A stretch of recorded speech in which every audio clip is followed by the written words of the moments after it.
basically we're taking the tips out of some of our plants. They can be fuchsias, they can be impatiens, and we're taking the tips out to encourage them to bush, and that will make us a new plant. Right, thought is, I'm off to the propagating house. I'll see you there.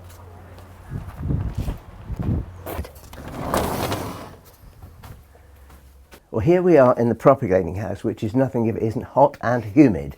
We have a warm bench, so there's an electric cable running underneath this matting here that keeps the base warm, and we have mist from above. But before we use the mist, I'm just going to go down here and get my trusty spray and just give a little light spray over those cuttings that we've just taken.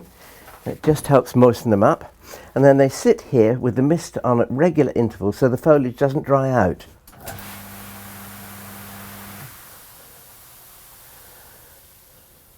So our cuttings are here. They've had a little bit of water on them and they've had a bit of mist on them, so they're in their own little sauna bath until they actually take root.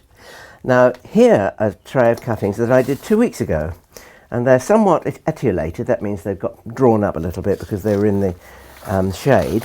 And they are of a dahlia, and the dahlia is called, it's a dark leaf variety, and it's called Clarion. It's a very clear, pure acid yellow. It's a lovely thing, and I wanted more of it. I only had one plant, and I was able to get 12 cuttings from it, and I took these 2 weeks ago, and let's test them just to see whether they're rooted. And the thing is, you just finger and thumb and a little gentle tug, and if you can feel a resistance, you might be able to see right down at the base there, just where there is a bit of resistance.